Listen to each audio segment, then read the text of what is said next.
പൗലോസ് അപ്പസ്തോലൻ പറഞ്ഞ കൃപായുഗത്തിന്റെ അവസാനത്തിൽ നടക്കേണ്ട കാര്യങ്ങളും വെളിപ്പാട് പുസ്തകത്തിൽ റാപ്ചറിന് തൊട്ടു മുൻപായി നടക്കണമെന്ന് പറഞ്ഞ കാര്യങ്ങളും എല്ലാമാണ് ഇന്ന് നമ്മൾ കണ്ടുകൊണ്ടിരിക്കുന്നത്.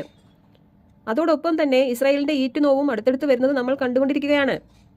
ശ്രദ്ധിക്കേണ്ട മറ്റൊന്ന്, ഇവിടെ വിശ്വാസികൾ എന്ന് പറയുന്നവർ ഈ രീതിയിൽ അധപ്പതിക്കുമ്പോൾ ഇസ്രായേലിൽ കുറേ പേർ ഇന്ന് ക്രിസ്തുവിനെ തിരിച്ചറിഞ്ഞ് അതീവ സന്തോഷത്തോടെയും തീക്ഷ്ണതയോടെയും ക്രിസ്തു വിശ്വാസത്തിലേക്ക് വരുന്നുണ്ട്.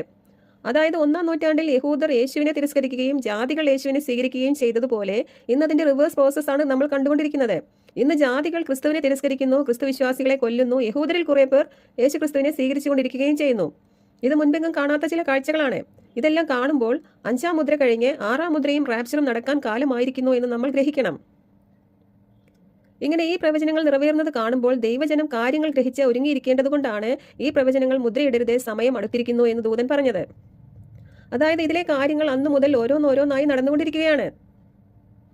ഇപ്പോൾ നമ്മൾ കൃപായുഗത്തിന്റെ